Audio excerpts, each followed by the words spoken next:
In this lecture, we're going to take a look at peer leadership and its role in sports performance. Leadership in sports isn't just limited to official leaders like coaches, but peers play a really important role in the sport context. So, what do we mean by peer leadership? Well, peer leaders are teammates or peers, possibly even fellow competitors, maybe an individual sport, like, say, a Olympic gymnastics team. They're peers who take on leadership roles. These roles may be prescribed, things like a team captain, something that has an explicit leadership as part of the role, or they may be emerging, folks who have no defined role, but they emerge as leaders. They're looked to as leaders by teammates, even if they don't have a specific, explicit, prescribed role as a team leader. Well, why should we care much about peer leadership? Why are they important? Well, we know that peer leadership is actually associated with lots of positive sports outcomes. Lots of the things we want to see happen in team sports in particular are associated with effective peer leadership. Things like strong team cohesion and a positive team climate, having a collective sense of self-efficacy as a team, and even competitive success are predicted by more effective peer leadership within the team. We also know that peer leadership has different effects than coach leadership. Both have effects on outcomes, but the effects are different for peer leadership versus coach leadership.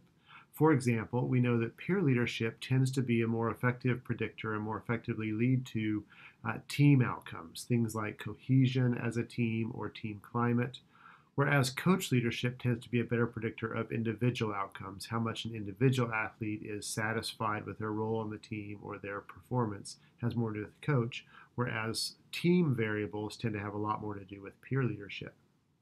So there are some things that we want to have happen within the sport context that are important for sort of optimal performance of a team that coach leadership just can't get to. It requires peer leadership to make that happen.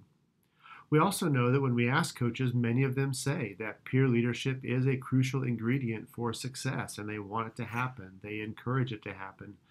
Most coaches of team sports will tell you there's just some things they can't do as a coach. Their ability to reach the team, to influence certain things is limited, and that's consistent with the research that says that some team outcomes in particular are better predicted by peer leadership alone.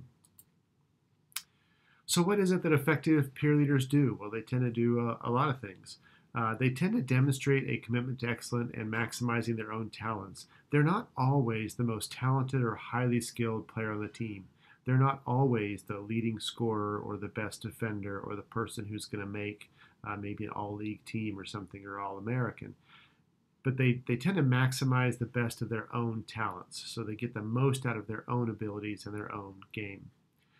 They tend to hold teammates accountable and have high standards, so they tend to be willing to speak up if teammates are not pulling their weight or putting forth enough effort or doing their best. They're likely to hold them accountable for those things. Good peer leaders tend to really pay attention to relationships on the team, and they try to help build those relationships through social activities away from the sport environment or communication. They tend to really be more sensitive about the overall team climate and be more effective at influencing that climate. Good peer leaders tend to be ones who encourage their teammates and try to get the best out of them. They try to improve or maintain the morale of the team overall. We often see team sports when a team may be really struggling, going through a losing streak or something, and you'll hear that the players call it a players-only meeting. Those are often initiated by peer leaders who say, listen, let's just talk amongst ourselves. Let's get the coaches out of here, and let's just talk to each other about what we want to accomplish and try to get things back on track. And lastly, peer leaders are often a bit more experienced, and one of the important things they do is they share that experience with less experienced teammates to help them know what to expect, how to prepare, and to benefit from that experience. So who are the peer leaders and how are they selected? Well, it's not always who you might expect. And we happen to know from some research that coaches are notoriously bad at knowing who they are or who they should be. Coaches almost always will look initially to the most talented player and expect them to be the peer leader. But that is not always the case. In fact, that's fairly rarely the case, that the most talented player Or perhaps in some sports, some positions seem to lend themselves more to leadership. Quarterback in football, maybe the setter on a volleyball team, or the point guard in basketball. So the player who tends to maybe have the ball in their hands more often might be looked to as leader, but it often is not the case that they are identified by their teammates as a peer leader. Peer leaders are often perceived by their teammates to have a high competence, commitment, and a good work ethic. So they're people who teammates see as somebody who is really putting forth their best efforts all the time. Another important aspect of peer leaders is they tend to be very likable, social, and emotionally intelligent, ability to read other people's emotions and respond to those. They tend to be perceived as being very good communicators. And if you think about those different qualities, those don't always go with the most sports skilled or talented player on the team. So this is an ingredient that a peer leader is going to bring that may be relatively uncorrelated with talent for the individual sport. Peer leaders often are perceived by their teammates to demonstrate positive social behaviors. They are a positive influence in the team. They tend to be highly coachable and respond well to coaching. They're rule followers. They're not rule breakers. And they tend to be viewed as having high integrity and honesty in what they do. And lastly, teammates often identify peer leaders because they are perceived to be intrinsically motivated. They're doing the sport for the right reasons. They're doing what they do for the love of the game. And that's an important aspect of peer leaders as well. So when these various characteristics of being competent and a high work ethic, likable and good communicator, a positive social influence, and intrinsically motivated, those are the people that teammates are often going to naturally look to as peer leaders. Now, one of the things we don't know much about is how we develop peer leaders.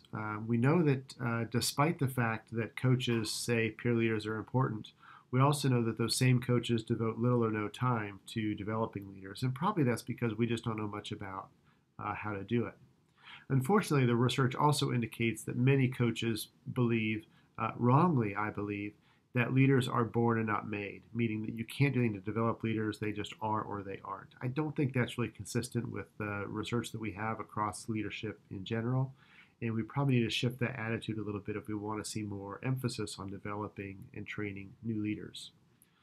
Most leadership development of what does happen mostly happens through modeling. So peers observing the peer leadership behaviors of perhaps more senior members of the team or more experienced members of the team, more veteran members, observing what they do, and then basically trying to sort of copy those patterns as they grow into a peer leadership role in the future.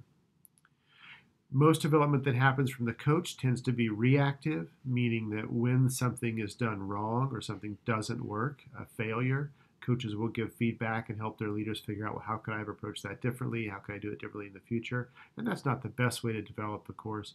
We'd rather development be more proactive, forward-looking, of anticipating what some of the demands are and how to deal with those demands most effectively. So we definitely need a lot more research on how to adequately prepare more effective peer leaders in the future. So a few highlights from this lecture. We know that peer leaders are very important, especially in team sport context, because peer leadership predicts important sport outcomes, and some of those outcomes just can't be achieved by coach leadership alone. They require good peer leadership to achieve those. And we're learning an awful lot in recent years about the qualities and behaviors of effective peer leaders, but unfortunately we know very little about how to develop and train more effective peer leaders, and that's an important need for the future.